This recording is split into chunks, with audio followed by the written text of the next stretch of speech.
Welcome po muli sa Pananambahang Tagalog ng Green Hills Christian Fellowship. Ako po si Pastor BJ Sebastian. Binabati po namin yung mga nanonood sa YouTube at sa Facebook at yung mga nakikinig sa 702 DZAS.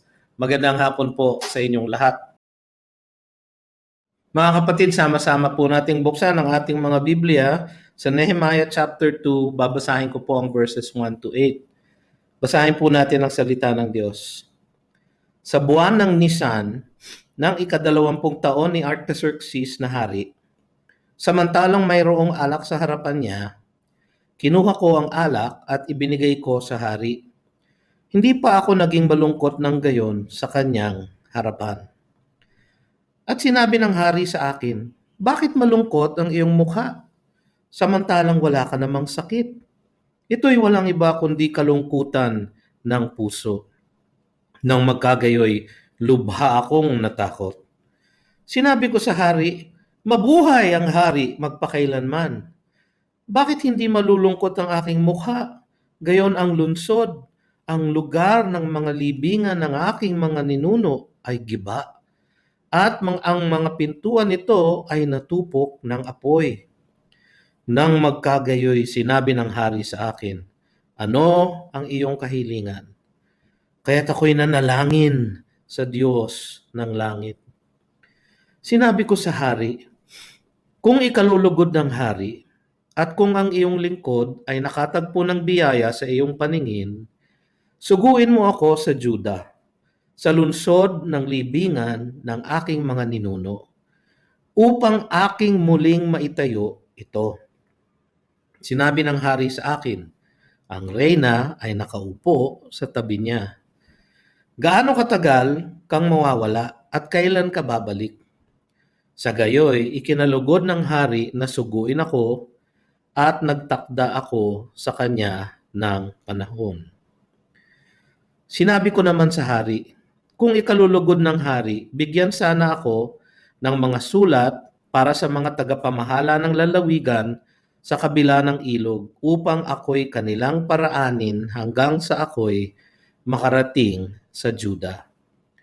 At isang sulat para kay Asaph na tagapag-ingat ng gubat ng hari upang bigyan niya ako ng mga troso upang gawing mga biga sa mga pintuan ng kuta ng templo at para sa pader ng lunsod at sa bahay na aking papasukan. Ipinagkaloob sa akin ng hari ang aking hiniling, sapagkat ang mabuting kamay ng aking Diyos ay nasa akin. Pagpalain nawa ng Panginoon ang kanyang banal na salita. Mga kapatid, hayaan yung nakabukas ang inyong Biblia sa Nehemiah chapter 2. Medyo babalikan po natin ang chapter 1. Pero nagpapatuloy po tayo sa ating mga mensahe sa aklat ni Nehemias o ni Nehemiah, pagtatalaga muli ng bayan ng Diyos para sa kanyang kaluwalhatian. Yan po ang tema nitong aklat na ito. Ang title po o ang pamagat ng ating mensahe ngayong hapong ito ay Mga Sangkap ng Matagumpay na Pamumuno sa Ilalim ng Diyos. Sa ilalim po ng Diyos. Verses 1 to 20 po ng Nehemiah chapter 2. Bilang panimula, gusto ko lang po sabihin ang isang verse sa Proverbs 21:1.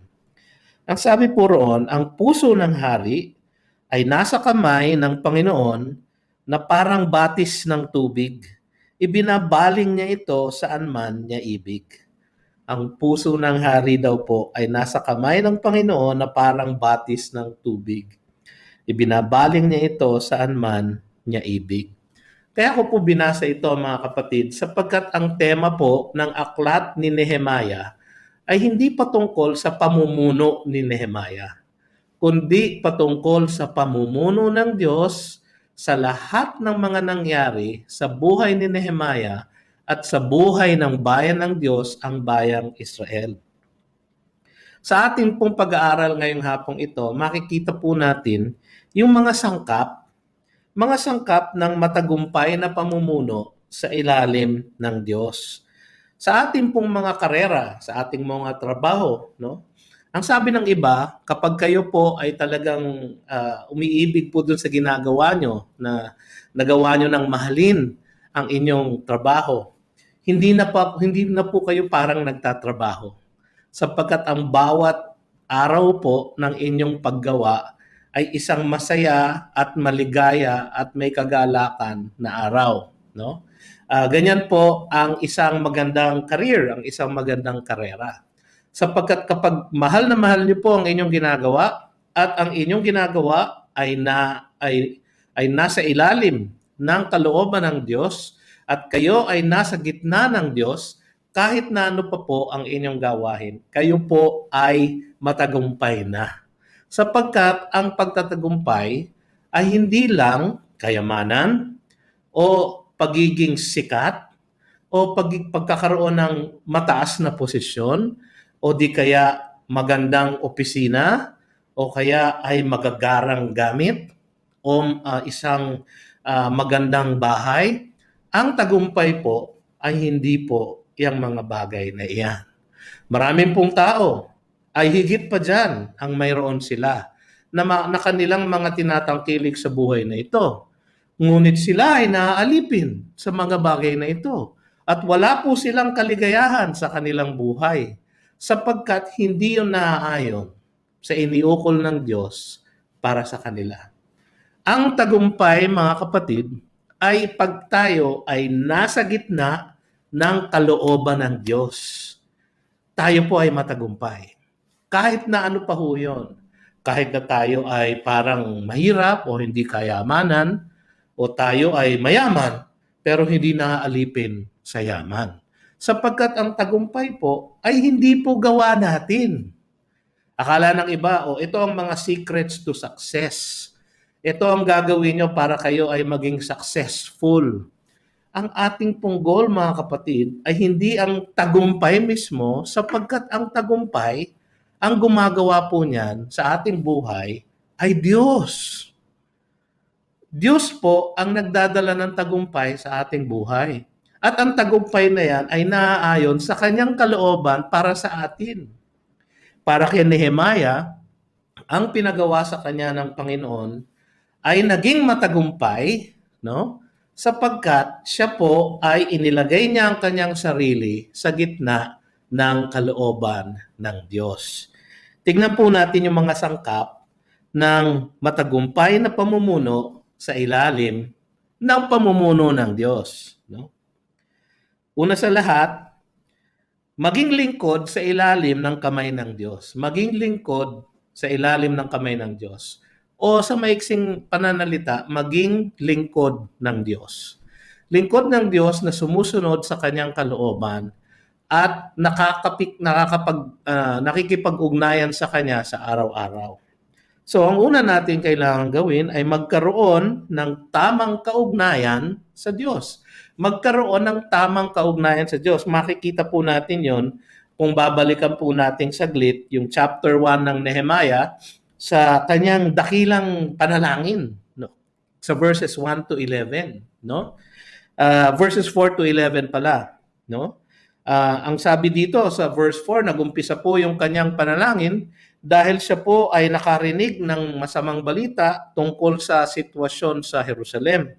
At dahil doon, siya po ay nanangis, siya po ay nagpatuloy sa pag-aayuno at pananalangin sa harap ng Diyos.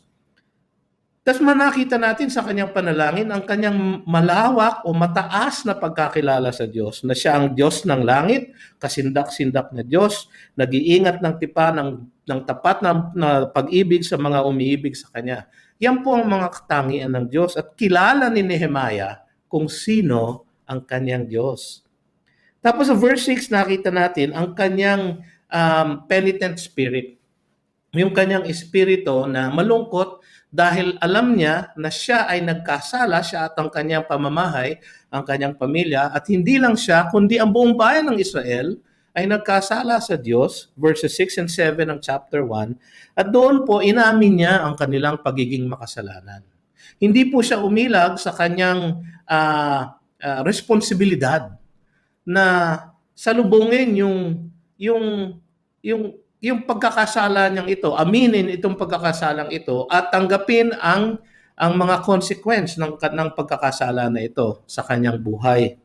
Ngunit alam niya na ang kanyang Panginoon ay mahabagin at siya naman ang nagbibigay ng kaligtasan at kapatawaran sa kanya. Kaya sa verses 8 and 9, idinalangin niya ang kalooban ng Diyos. Ang sabi ng iba, para tayo maging tapat ang ating pananalangin sa Diyos, kailangan natin idalangin ang kanyang kalooban na napapaloob naman sa kanyang salita. Sapagkat malalim ang pag-unawa ni Nehemias sa salita ng Diyos, alam niya kung ano ang kalooban ng Diyos. Ang sabi niya, kalooban mo, Panginoon, itong nangyari sa amin na kaya kami ay itinapon dito sa Assyria o sa Persia o sa Babylonia ay dahil kami ay makasalanan sa iyo, dahil gayon na lamang ang aming pagkakasala sa iyo. Ngunit alam din niya na kung manunumbalik sila, sa verse 9, sabi niya, kung manunumbalik sila sa Diyos, na sila ay patatawarin at kung saan man silang dako ng mundo, itinapon ng Diyos, sila ay ibabalik doon sa bayan na kung saan naroon ang pangalan ng Diyos at yun ang bayang Jerusalem. So yung kanyang pagkalungkot ng puso sa sitwasyon sa Jerusalem ay nagmumula sa kanyang pagkakilala sa Diyos at pagkaalam sa kalooban ng Diyos, sapagkat ang pagnanais niya ay siya ay malagay sa gitna ng kanyang kalooban. Kaya siya ay humiling. Ang mga ito ang iyong mga lingkod, sabi niya sa verse 10, at ang iyong bayan na tinubos sa pamamagitan ng iyong dakilang kapangyarihan at sa pamamagitan ng iyong malakas na kamay. Alam niya na kayang tuparin ng Diyos ang pinangako niyang pagbabalik sa Jerusalem ng mga Hudyo, sapagkat ipinangako niya yon kay Jeremiah. Si Jeremiah po ang propetang nagsabi ng pagdating ng mga taga-Babylonia at ang pagwasak ng Jerusalem, ng Israel, dahil sa kanilang pananakop ng bayan nila. Si Jeremiah din naman ang nagsabi kung ilang taon bago sila manunumbalik sa Diyos. At natupad ang sinabi ng Diyos ayon sa propetang Jeremiah. Kaya nanalangin siya, nagpatuloy siya sa pananalangin. Makikita nyo rito na meron siyang kaugnayan sa Diyos. O Panginoon, pakinggan mo nawa ang panalangin ng iyong lingkod. Siya po ay naglilingkod sa hari, pero ang talagang haring pinaglilingkuran niya ay ang hari ng mga hari, ang Diyos ng kalangitan. Sabi niya, ang iyong lingkod na nalulugod na igalang ang iyong pangalan, pagtagumpayin mo ngayon ang iyong lingkod at pagkalooban mo siya ng kaawaan sa paningin ng lalaking ito. Sino yung lalaking yon? Si Haring Artaxerxes. At makikita natin na siya ay naglilingkod doon sa haring iyon. At ang kanyang panalangin ay, Panginoon, bigyan mo ako ng pagkakataon ng makakuha ng aming mga pangangailangan at makapagpaalam sa aking boss para ako ay matupad ko ang iyong kalooban para sa bayang Israel at ang iyong kalooban para sa akin, sa aking buhay. So, bukod sa magkaroon ng isang tunay na kaugnayan o tamang kaugnayan sa Diyos, si Nehemias ay nagkaroon ng pusong nakatuon sa puso ng Diyos. Makikita natin ito doon sa first 4 verses ng chapter 2. Pero balikan po natin yung verse 11 ng chapter 1. Ang sabi niya doon, noon ay tagapagdala ako ng kopa ng hari. Pagkatapos niyang manalangin, sinabi niya yon. Bakit importante yon? Sapagkat ang kanyang panalangin ay bigyan mo ako ng pagkakataon dito sa lalaking ito. Bigyan mo ako ng pagkakataon na makausap ko siya upang makuha ko ang aking pangangailangan para sa misyon na iyong ipinagawa sa akin. Merong pong misyon ang Diyos para kay Nehemiah. At yun ay bumalik sa bayan ng Jerusalem at itaguyod ang mga bakod nito upang ito ay hindi nakabukas sa lahat ng kanyang mga kaaway. Kaya ang sabi ng ating teksto, kailangan tayo magkaroon ng pusong nakatuon sa puso ng Diyos. Tignan nyo kung paano ito na makikita sa buhay ni Nehemiah. Sa verse 1, makikita natin sa buwan ng Nisan, March, April po yon sa ating kalendaryo. Buwan ng Nisan, ika-20 taon ni Artaxerxes na hari, 446 BC po ito, no? Or 444 BC. Na meron pong ibang kalendaryo na parang nauna ng 2 taon. Pero yan po ang approximate na date, no? Ang sabi nila mga March 15 daw po ito ng taong yaon. Samantalang mayroong alak sa harapan niya, kinuha ko ang alak at ibinigay ko sa hari. Bakit po? Sapagkat siya po ay tagadala ng alak ng hari. Ang ibig po sabihin nun, lahat po ng iniinom ng hari ay tinitikman niya muna at sinusubukan niya mismo para kung meron pong magtangkang maglason sa hari, at marami po ang gumagawa nun, nung panahon na iyon, no? Siya po ang malalason. So inaharang niya ang kanyang buhay araw-araw sa tapat ng panunungkulan niya sa hari. Hinaharang niya pati yung kanyang mismong buhay. Pati po yung kinakain ng hari ay kakainin po muna niya, titikman po muna niya at susubukan po muna niya. Kaya kung may lason po yon, siya po ang mamamatay. So nakaharang ang buhay niya para sa hari. Datapwat, yung ganyong klaseng panunungkulan, mga kapatid, hindi nakakasorpresa na magkaroon ng isang malalim na kaugnayan ang hari kay Nehemiah at si Nehemiah sa hari. Madalas nga, sa mga hari nung panahong iyon, nagiging matalik na kaibigan nila ang kanilang mga cupbearer, yung mga tagadala ng kopa ng hari. So yun po ang ibig sabihin ng verse 11, yung huling kataga na yon na siya ay tagapagdala ng kopa ng hari. Bakit po importanteng detalye yon? Sapagkat sa pamamagitan ng kanyang kaugnayan doon sa hari, gagamitin ngayon ng hari ng mga hari, yung kaugnayan na yon ni Nehemiah sa hari, upang kanyang madala ang kanyang petisyon sa Haring Artaxerxes. Tapos ang sabi ng verse 1, hindi pa ako naging malungkot ng gayon sa kanyang harapan. So sinabi niya yon at ipinaliwanag naman niya yon doon sa conversation na nangyari sa verse 2. Tingnan niyo yung verse 2. At sinabi ng hari sa akin, bakit malungkot ang iyong mukha samantalang wala ka namang sakit? Ito'y walang iba kundi kalungkutan ng puso. Nang magkagayoy, lubha akong natakot. Bakit siya natakot? Sapagkat nung panahon po niyon, ang mga hari po noon ay absolute na monarch. Ang inyong buhay, o lalo na ang buhay ng mga naglilingkod sa kanila, ay maaaring nilang kitlin sa kahit na anong panahon, sa kahit na anong dahilan. So kung maasar lang ng konti sa iyo ang hari, dahil hindi niya gusto ang pagmumukha mo nung araw na iyon, maaaring maputulan ka ng ulo o mapugutan ka ng ulo. Kaya lubhang natakot si Nehemiah doon sa katagang binitawan ng hari. Natakot din siya sapagkat ang haring ito, si Haring Artaxerxes, nitong around 446 BC, ay ang pangalawang hari ng bayan ng Empire ng Persia. Na siya po ay hindi po siya yung mahabaging hari, no?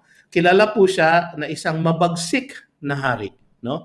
Katulad ng ibang mga hari ng Persia nung panahon na yon, kung napanood po ninyo yung pelikulang 300, no? Na ang parang hindi po si Artaxerxes yata yung pinoportray doon, kundi yung ama niya o yung sumunod sa kanya, si Xerxes, no? Siya po ay isang hari na mabagsik.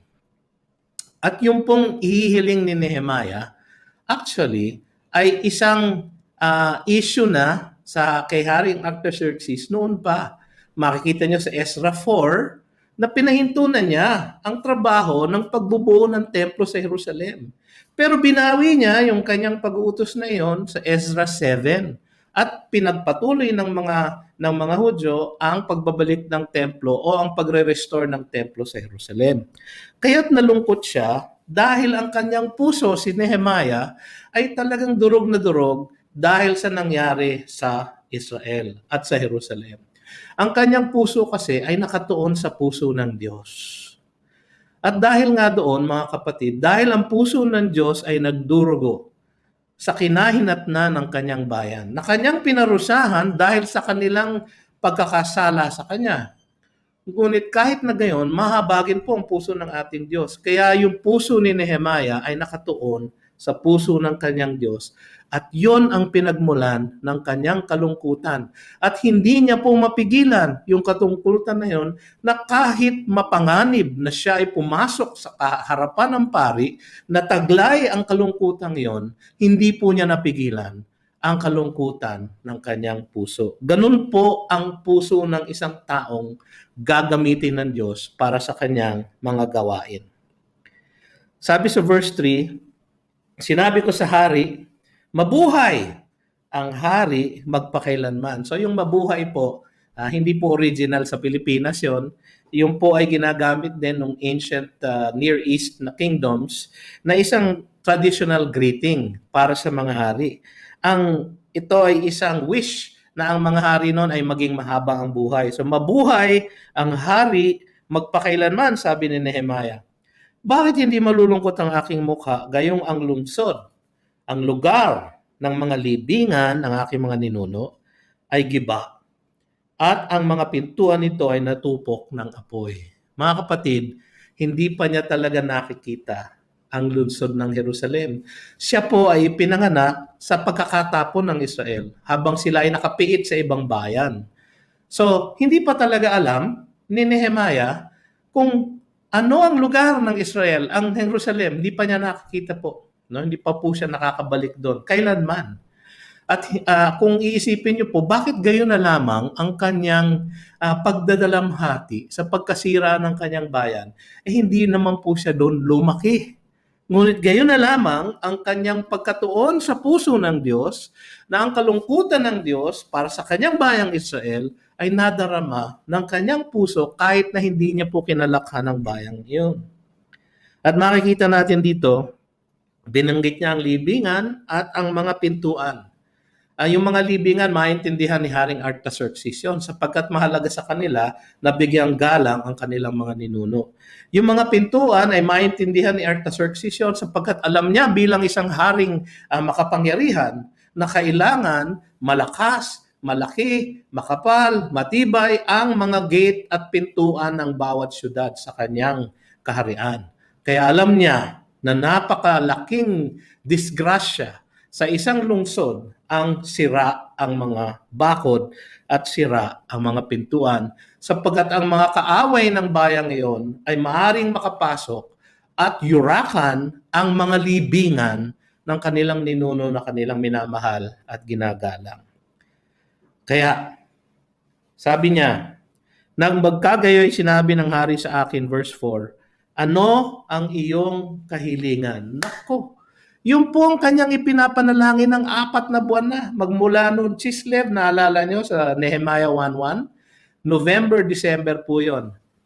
Magmula ng Chislev hanggang Nisan, March, April, 4 na buwan po, nag-aayuno siya, nananalangin siya, tumatangis siya, tumatawag sa Diyos. Ang kanyang panalangin ay yung tanong na yon ng hari. So makikita nyo na dahil sa kanyang puso na nakatuon sa puso ng Diyos, tinugon ng Diyos ang kanyang kahilingan sapagkat ang kahilingan niya ay naaayon sa kalooban ng Diyos. So, nakikita natin ang pangalawang katotohanan sa tekstong ito. At ito yon, maging handa sa pagsunod sa udyok ng Espiritu ng Diyos. Nung sinabi ng hari, yung tanong na yon, no? Sabi ng hari, ano ang iyong kahilingan? Uy, yun ang hinihintay kong timing. Yun ang hinihintay kong opening. Tinanong na niya, no? Anong ginawa ni Nehemiah? No? Na-excite ba siya masyado? O nauna na ba ang kanyang bibig sa kanyang pag-iisip? Hindi po. Tingnan niyo po. Ang susunod pong katotohanan dito, magpatuloy sa umasa sa pagkilos ng Diyos. Kung tayo ay magiging handa sa pagsunod sa udyok ng Espiritu Santo, kailangan tayo magpatuloy na umasa sa pagkilos ng Diyos. Hindi sa ating pagkilos lang, kundi sa pagkilos ng Diyos. Ano ang nagpapakita na umaasa si Nehemiah sa pagkilos ng Diyos? Tingnan niyo po yung second part ng verse 4. Kaya't ako'y nanalangin sa Diyos ng langit. Kaya't ako'y nanalangin sa Diyos ng langit. Siguro po saglit lang po yun. Dahil tinanong po siya ng hari no? So siguro saglit lang siyang yumukod. Baka hindi siya yumukod. Baka hindi siya pumikit. Baka nakadilat pa siya at nakatingin sa hari. Ngunit siya ay nanalangin, hindi dun sa hari na iyon, kundi sa hari ng mga hari na siya naman talagang soberenya at namumuno sa lahat. So, nanalangin siya sa Diyos. Patuloy ang kanyang pananalangin. Ganun po ang buhay ni Nehemiah. Dahil siya po ay may tamang kaugnayan sa Diyos at siya po ay nagpapailalim sa kalooban ng Diyos, ang kanyang buhay ay kanyang ipinapamuhay sa tuwi-tuwi na sa presensya ng Diyos. Sa pananalangin tuloy-tuloy. Yan po sinasabi sa atin sa 1 Thessalonians 5 na tayo dapat ay walang patlang ang ating pananalangin. At ang ibig po sabihin nun ay dapat tayong namumuhay sa presensya ng Diyos. Kasi yun pong ibig sabihin ng pananalangin. Tayo po ay pumapasok at nakikilahok sa presensya ng Diyos. At si Nehemiah po, ganun ang kanyang buhay. Lagi niyang iniisip ang Panginoon. Lagi siyang sensitive sa kalooban ng Panginoon at sa pagkilos ng Panginoon sa kanyang puso. Kaya't lagi siyang nananalangin. At lagi siyang umaasa hindi sa kanyang sariling lakas o sa kanyang pambihirang posisyon, kundi sa posisyon ng Diyos at pagkilos ng Diyos sa kanyang buhay at sa kanyang bayan. So makikita natin mga kapatid na nagpatuloy siya na umasa sa pagkilos ng Diyos. Nanalangin po siya. Makikita nyo later on sa chapter 4 verse 4, sa chapter 5, sa chapter 7, sa chapter 9. Patuloy po na maiikling panalangin na habang sila ay nakakasalubong ng mga panunuligsa sa kanilang ginagawa. Si Nehemiah ay patuloy na nananalangin sa kanyang Panginoon sapagkat ang kanyang kalooban ay nakatuon sa kalooban ng kanyang Diyos. Pangalawa, maghanda bilang tanda sa pananalig sa Diyos. So hindi lamang po siya nanalangin. Siya po ay nagplanning, no? Siya po ay nagplanning. Siya po ay nag-isip ng kaparaanan kung paano niya magagawa yung kanyang misyon. Sabi niya sa verse 5. Makikita niyo po doon sa sagot niya sa hari. Sabi niya sa verse 5, kung ikalulugod ng hari at kung ang inyong lingkod ay nakatagpo ng biyaya sa iyong paningin, malakas ang loob ni Nehemiah. Alam niya na naging tapat naman siya sa kanyang paglilingkod sa hari. Alam niya na maganda ang kanyang kredibilidad sa harap ng haring ito. Na kahit mabagsik itong haring ito, alam niya na pakikinggan siya ng hari sapagkat siguro sa kanilang kaugnayan, dahil nga tapat siya dun sa hari at hiniharang niya ang buhay niya araw-araw para sa haring ito, nagkaroon na ng kumpiyansa yung haring ito sa kanya, si Artaxerxes. Isang makapangyarihang hari ng Persia at isang mabagsik na hari. Ngunit, kinalugod ng hari yung kanyang pag-uusap. No? So, sabi niya, kung natutuwa ka sa akin, hari, no? At kung ako naman ay nakatagpo ng katuwaan mo sa aking paglilingkod sa iyo, sana naman pakinggan mo ang aking request. Ano ba ang request ni Nehemiah? Suguin mo ako sa Judah. So si Nehemiah, hindi niya ni-request na magpadala tayo ng isang contingent sa Judah para gawin ang bakod. O magpadala tayo ng pera sa mga taga-Juda o ng troso sa mga taga-Juda para sila na lang ang gumawa ng mga bakod. Hindi. Siya mismo na inudyukan ng Espiritu ng Diyos na nasa ilalim ng kalooban ng Diyos, siya mismo mga kapatid, ang nagkaroon ng burden na magpunta sa Juda upang kanyang gawin mismo ang ninanais ng Diyos para sa kanyang bayan sa pamamagitan niya. So sabi niya, suguin mo ako sa Juda, sa lungsod ng libingan ng aking mga ninuno upang aking muling maitayo ito. So hindi niya sinabi na itatayo ko lang yung pader. Hindi niya sinabi na itatayo ko lang ang pintuan. Sabi niya, maitayo ko ito. Maaring ibig sabihin ay yung buong bayan o yung buong lungsod. Sabi sa verse 6, sinabi ng hari sa akin, tapos may parenthesis po. No? May parenthesis dito kung mapapansin nyo sa verse 6. Ang reyna ay nakaupo sa tabi niya. Ano kaya ibig sabihin nun? Ang isang ibig po sabihin nun ay yung mga reyna nung panahon sa Persia, meron pong mga reyna talaga na very influential o malakas sa hari. No? Na merong isang reyna na nakaupo sa tabi ng hari nung panahong yon, no? Nung siya ay nasa trono, malaking bagay po yon sapagkat usually ang reyna po ay hindi nasa tabi ng hari palagi. Ngayon, ito ay maaaring naging epekto ng buhay ni Esther na stepmother nitong si Artaxerxes. No? So si Esther po naging isang influential na reyna, no? Nung naunang Xerxes, no? dahil sa kanyang pagiging Hudyo at dahil sa kanyang katapatan sa kalooban ng Diyos para sa mga Hudyo. Dahil doon, may kredibilidad po yung reyna. Kaya siguro po, yung reynang ito ay nasa tabi ng hari. Posible din po na merong impluensyang naipasa si Esther sa buhay ng haring ito, kaya naman ang kanyang pagtingin sa mga Hudyo ay hindi naman napakababa. At binigyan niya ng respeto din siguro ang mga Hudyong ito dahil sa kanilang matapat na paglilingkod sa kanya. Posible din po na yung reyna po ay naroon sapagkat siya ay kasama sa mga pinaglilingkuran ni Nehemiah. At dahil po nasa tabi ng hari ang reyna, ipinagkaloob ng Diyos na magkasama sila upang maging doble po ang endorsement ng kanyang pagpunta sa Juda. Nakikita niyo po ang kamay ng Diyos sa lahat ng pagkilos ng bayang yon, sa lahat ng pagkilos ng haring yon, sa lahat ng pagkilos at pananalita ni Nehemiah. Grabe po ang probidensya na iginawad ng Diyos upang mailagay siya sa napakapambihirang posisyon na iyon na makahingi ng tulong sa haring ito. Sinabi niya, gaano katagal ka mawawala at kailan ka babalik? Dito natin makikita ang kanyang planning sapagkat nasagot po niya yung tanong na yun.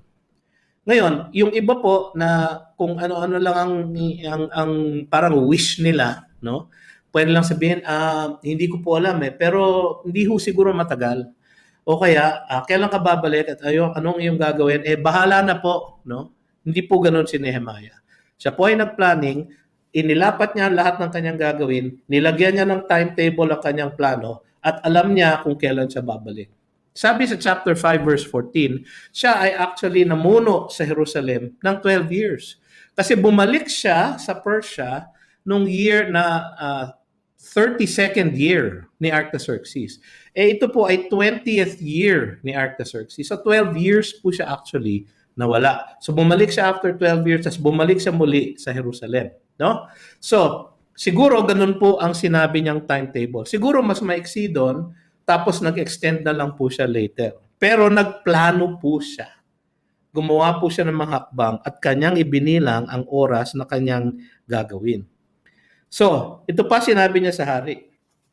Alam niya kung anong kailangan niya. Alam niya na sa kanyang pagpunta sa Jerusalem, kailangan niyang dumaan sa maraming iba't ibang bayan. Yung ibang lalawigan po ay hostile po sa kanila. So, meron pong mga gobernador na inilagay ang hari sa mga bayang iyon at may mga checkpoint po. At may mga army po ang Persia sa mga bayang iyon para sila po ang mamahala ng kapayapaan doon sa mga lugar na iyon. Ang sabi ni Nehemiah, dahil po nagplanning siya, sabi niya, bigyan niyo po ako ng mga sulat para sa mga tagapamahala. Sa makatuwid, bigyan niyo ako ng visa. No? Para ako po, pagdating ko po ron, baka hindi po ako kilala, dahil tagapagdala lang siya ng kopa ng hari. No? Padala niyo po ako ng mga sulat. Ano pa hiningi niya? Verse 8. Isang sulat para kay Asaph. Sino itong Asaph na to? No? Iba po to dun sa Asaph na sumulat ng Psalm 73. Hindi po ito yung musical director ni David. Iba po. No?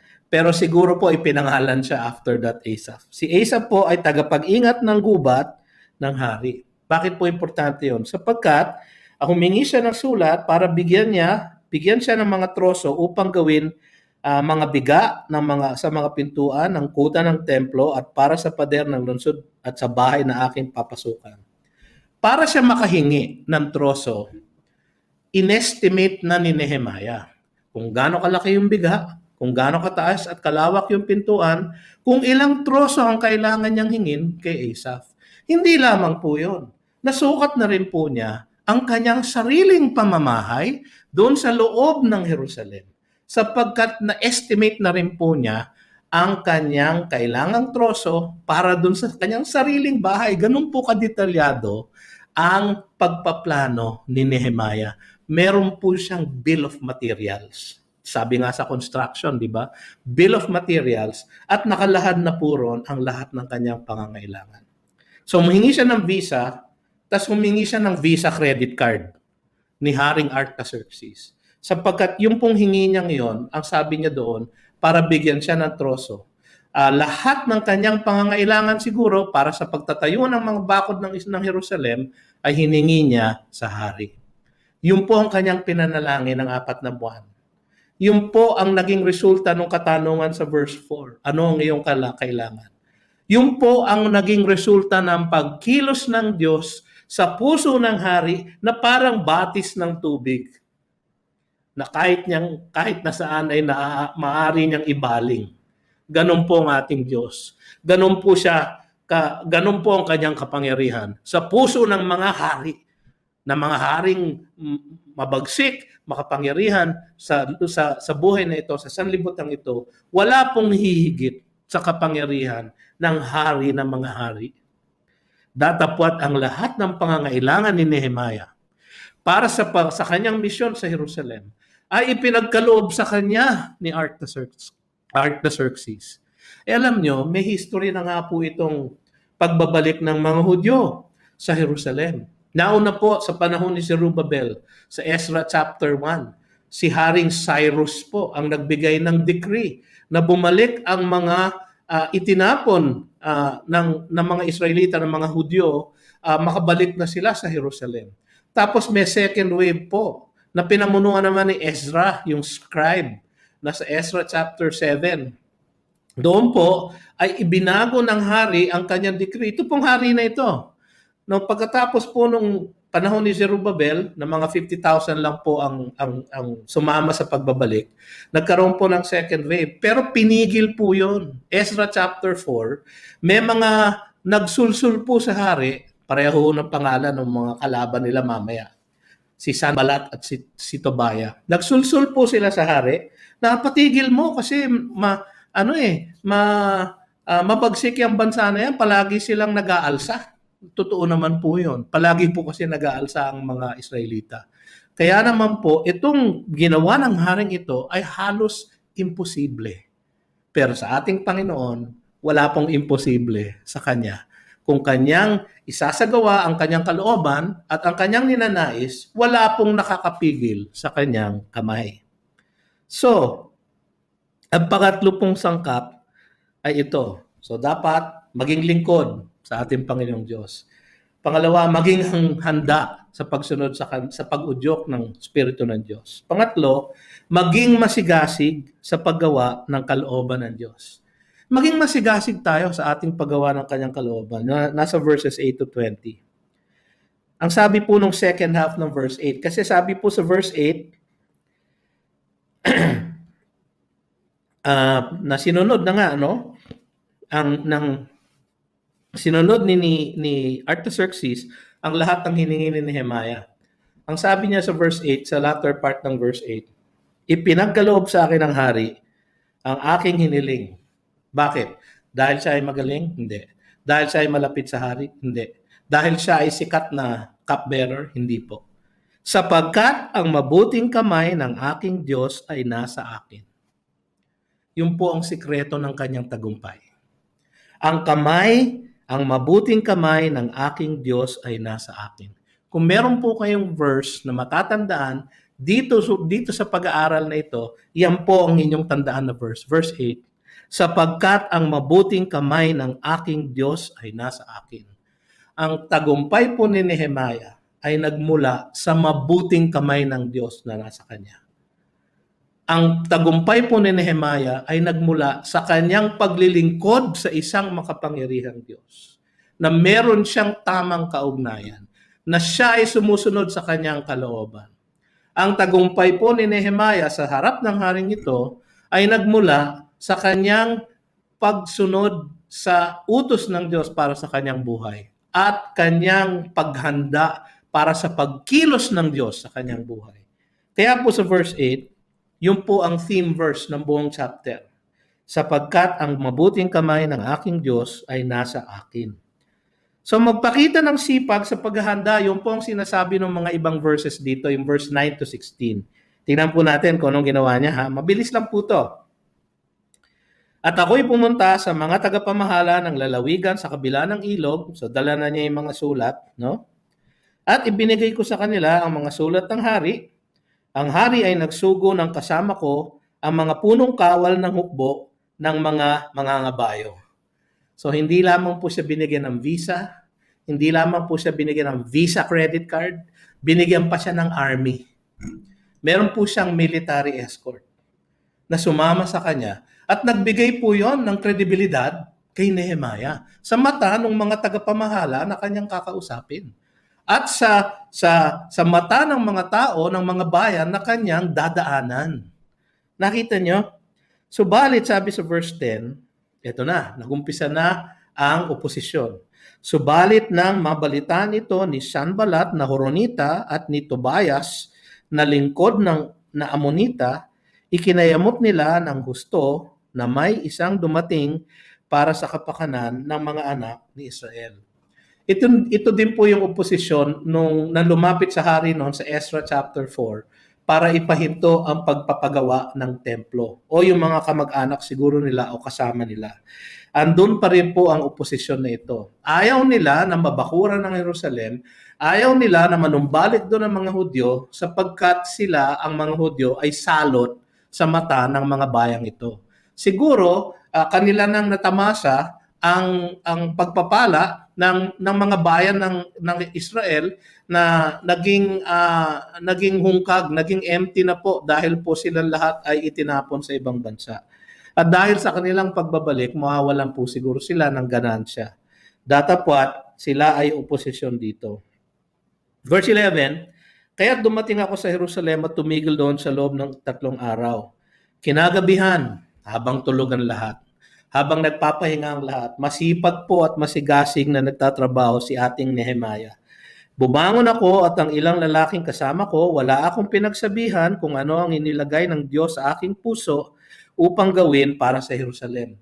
Very smart po yung ginawa niya sapagkat kung meron na po siyang sasabihan, baka mamaya may espiya doon, makarating kay Sanballat at kay Tobias. So, sinikreto muna niya bago niya napaghandaan ang lahat ng gagawin niya sa Jerusalem. Wala akong kasamang hayop maliban sa hayop na aking sinakyan. Verse 13, kinagabihan, ako'y lumabas sa pintuan ng libis, Valley Gate po ang tawag, nasa south, ito po ang Jerusalem, no? Ito po yung southern part. Nandito po sa southwestern part ng Jerusalem, itong gate na ito. Doon po siya lumabas. Sa balon ng dragon at sa pintuan ng dumi or yung dung gate ang tawag nila. At aking siniyasat ang mga pader ng Jerusalem na winasak at mga pintuan nito na tinupok ng apoy. Ang kanyang pong tinignan ay yung pong katimugan ng city, ng lungsod ng Jerusalem. Pagkatapos ay nagtungo ako, verse 14, sa pintuan ng bukal. Kung dito po siya lumabas sa panig na ito, siya po ay nagpunta sa kabilang side. Sa pintuan ng bukal po nandito sapagkat yung Pool of Siloam ay nandito sa southeastern part ng Jerusalem. At tinignan po niya kung ano ang sitwasyon doon. At sa tipunan ng puri ng hari, yung po yung Pool of Siloam, ngunit walang madaanan ng hayop na sinasakyan ko. So bumaba na po siya sa kanyang kabayo at siya'y naglakad. Verse 15, kinagabihan ako'y umahon sa libis at siniyasat ang pader. Yung libis po na yon ay yung valley. So nandito po siya sa eastern side ng Jerusalem. Nandun po ang Kidron Valley. Yung po ang opposite side po noon ay Mount of Olives, no? So nandito po siya sa eastern side at yung Kidron Valley po ay isang malawak na valley na kanyang binaybay yung pader doon para tignan kung gaano kasira. So yung po ang kanyang ginawa, nag-homework po siya.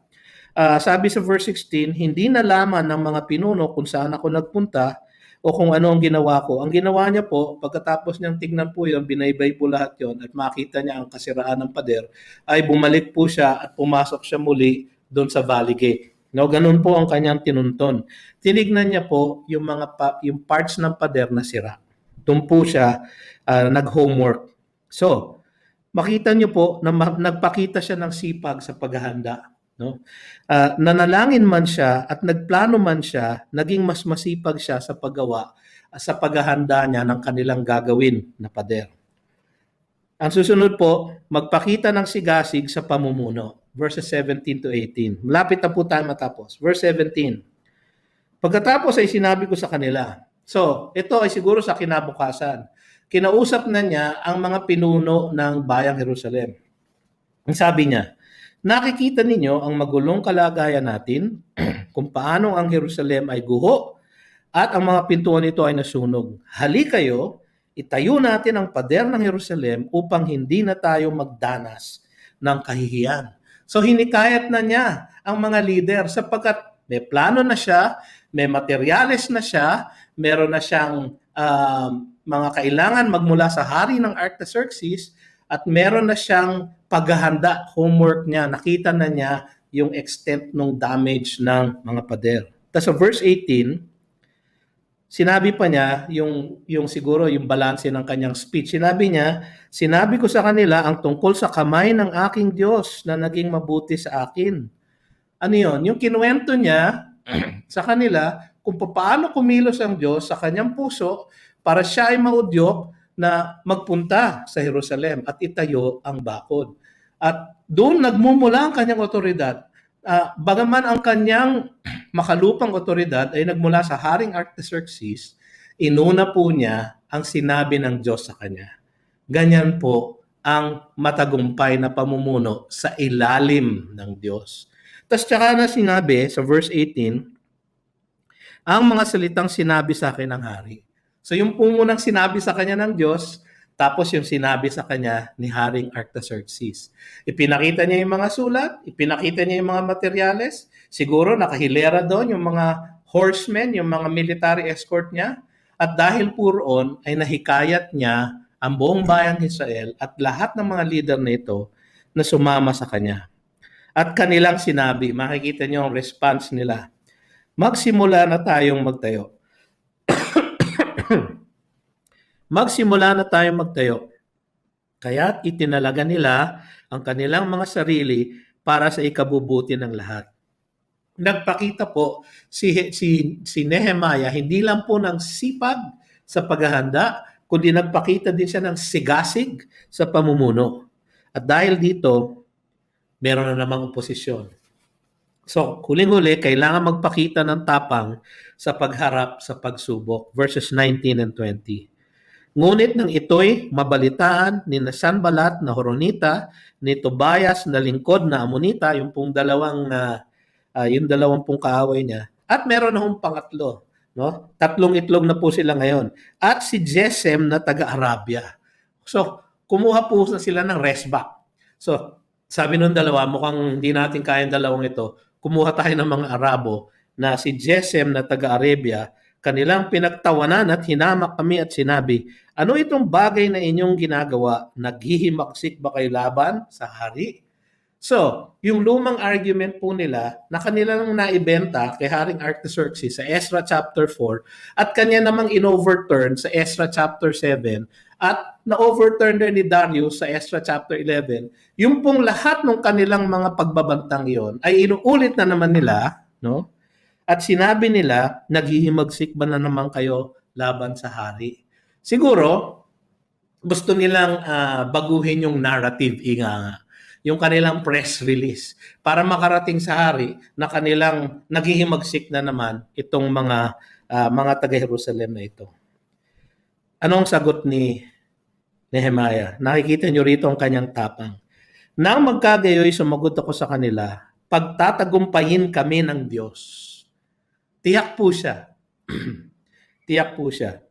Pagtatagumpayin kami ng Diyos ng langit at kaming mga lingkod niya ay magsisimula ng magtayo, ngunit kayo'y walang bahagi o karapatan o alaalaman sa Jerusalem. Wow, ang tapang ni Nehemiah. Matapang pa siya dahil siya likas na matapang? Hindi po. Matapang po ba siya dahil siya ay well-trained na military man? Hindi po. Tagapagdala lang po siya ng kopa ng hari. Advisor po siya ng hari. Matapang po siya dahil siya ay mayroong otoridad na nanggagaling kay Artaxerxes? Hindi po. Ang kanyang tapang, ang lakas ng kanyang loob, ay nasa sandig lamang dahil pagtatagumpayin sila ng Diyos ng langit at sila ng mga lingkod ng Diyos ng langit. Mga kapatid, yun po ang sikreto ng tagumpay ni Nehemiah.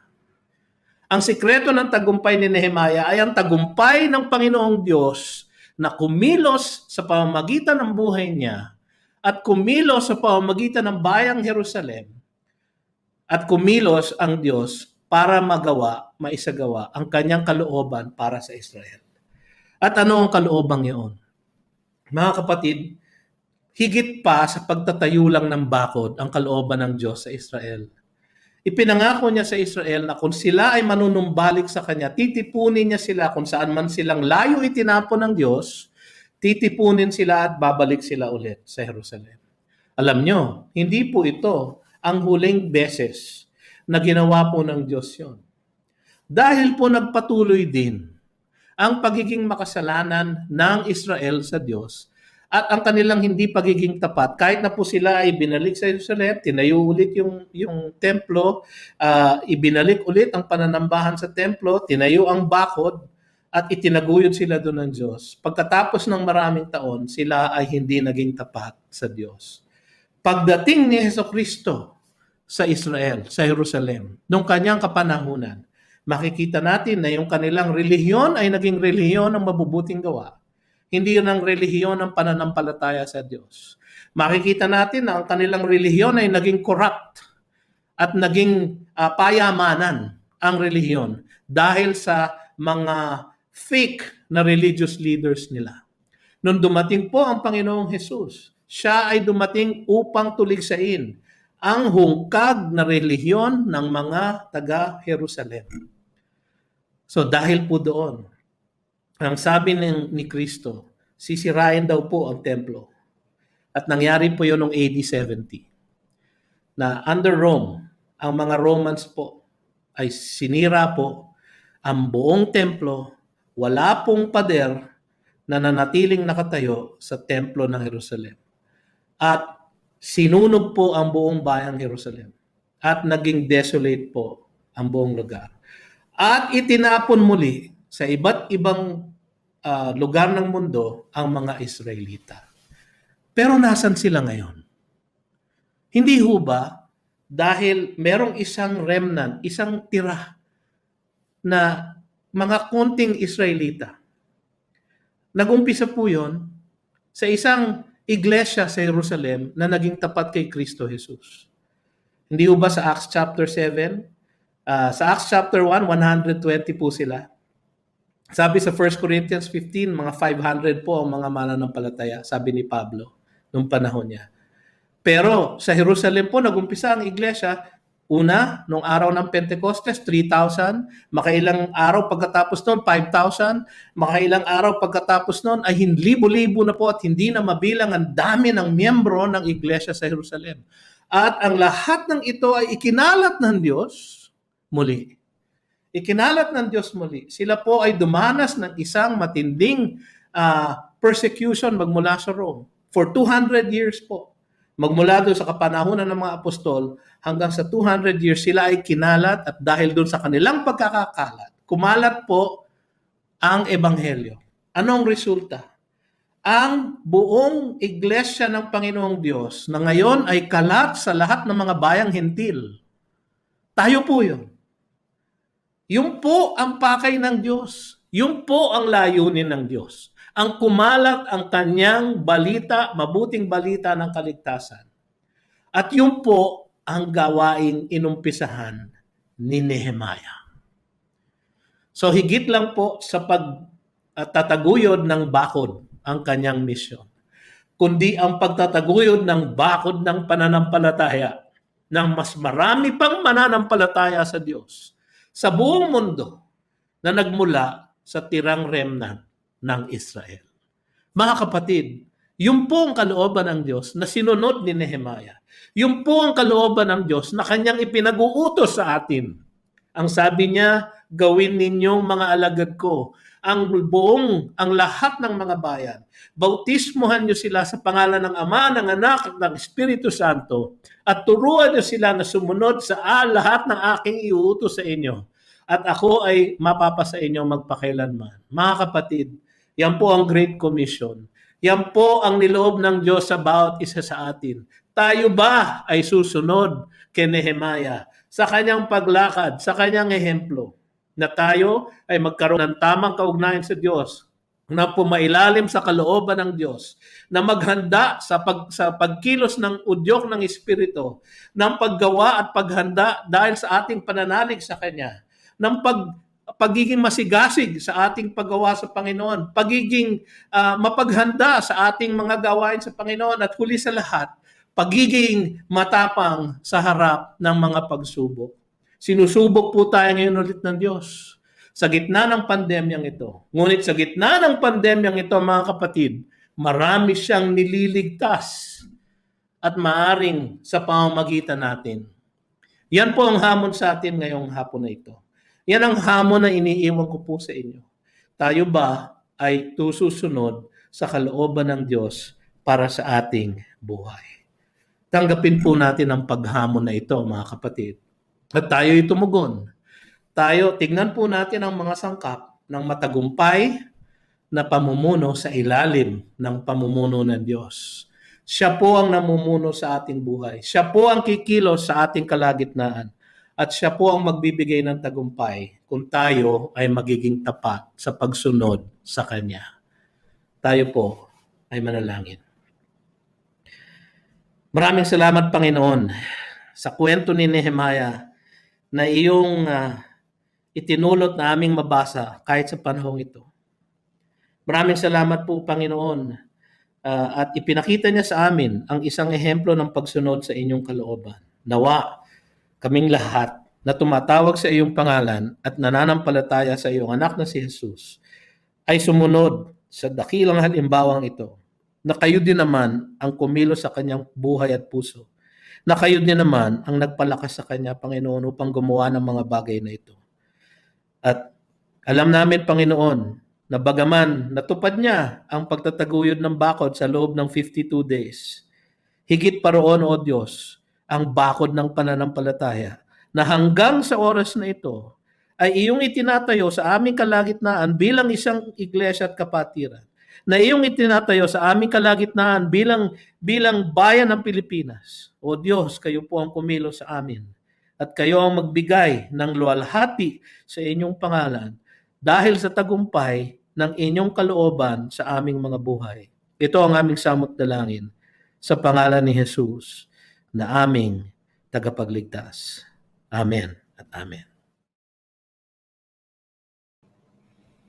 Ngayon sa Kanya na makakagawa ng higit na sagana kaysa lahat ng ating hinihingi o iniisip, ayon sa kapangyarihang gumagawa sa atin, sumakanya nawa ang kalwalhatian sa Iglesia at kay Kristo Jesus sa lahat ng mga salinlahi, magpakailan paman. Amen at amen.